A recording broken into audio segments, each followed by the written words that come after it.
I confess I'm not super knowledgeable when it comes to design, but I do feel that I have improved a little bit since I started modeling. And one of the things I heard a lot when I asked for feedback is it needs areas for your eyes to rest.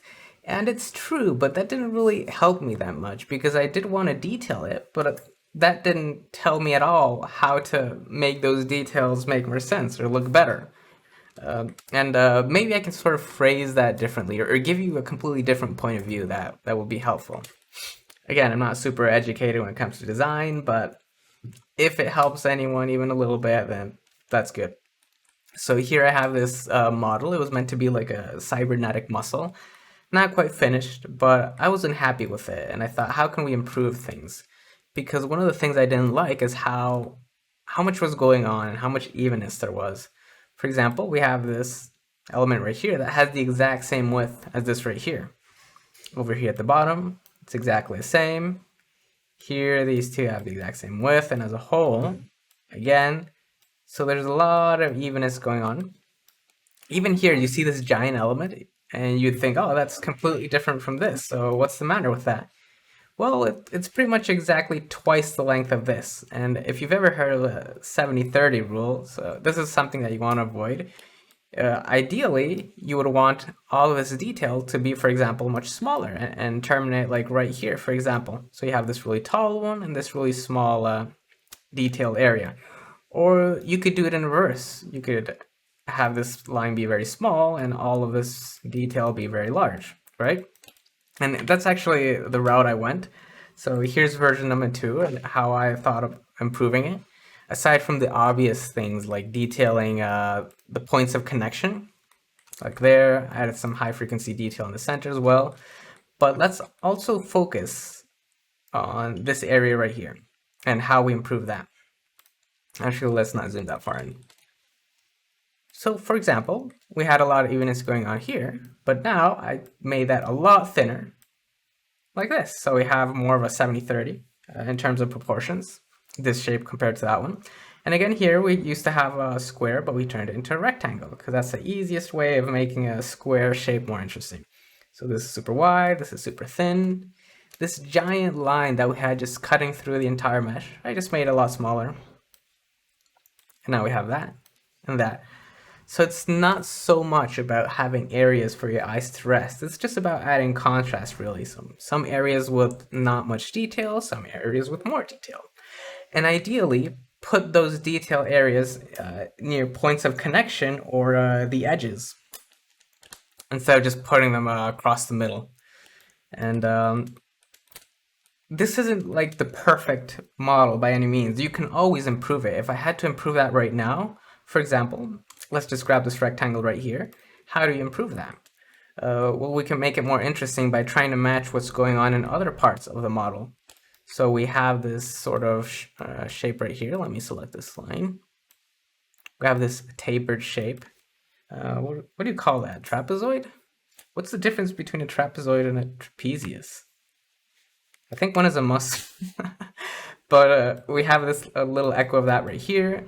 And while I'm not saying we need to recreate that exactly here, we can still give it some sort of an angle to make it more interesting. So let's try moving this like that. I have a script I use all the time to align edges. So I'll make a selection, I'll run that script, I have a hotkeyed. I'll do something like that.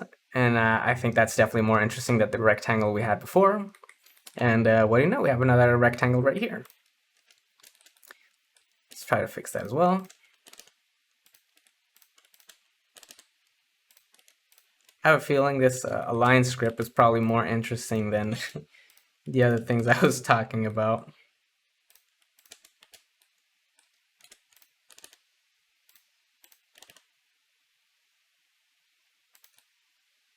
And here, I think I'm just going to use a flatten script I have. Flatten to the active face. Is that flat?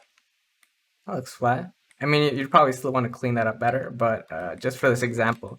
So before, we just had this rectangle, but we made it more interesting by adding more angles that we already have in other areas of the mesh. And we can go further. For example, I didn't just fill this entire midsection with a bunch of holes. If you look closer, I actually cut out a smaller shape inside of it, right here.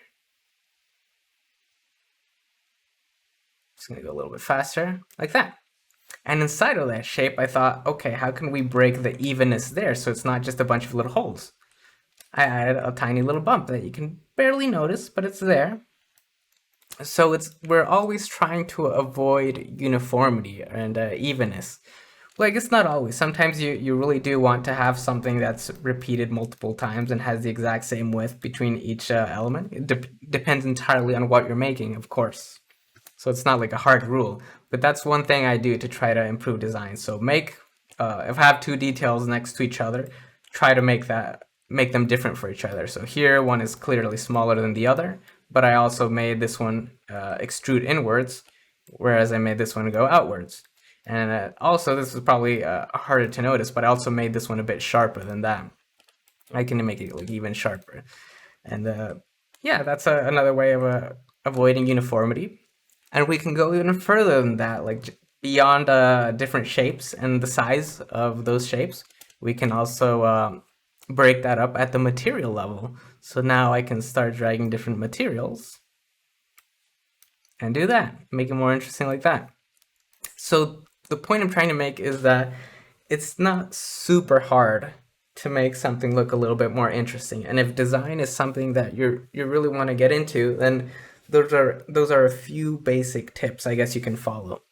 Like this right here can still be improved, but I guess at some point you have to just decide if it's good enough. If I really wanted to improve it further, I'd maybe add like some decals here or something. Probably improve this area because this kind of looks like eyes. And then the nose, like this. And then the eyebrows. So this is probably an area I'm gonna fix.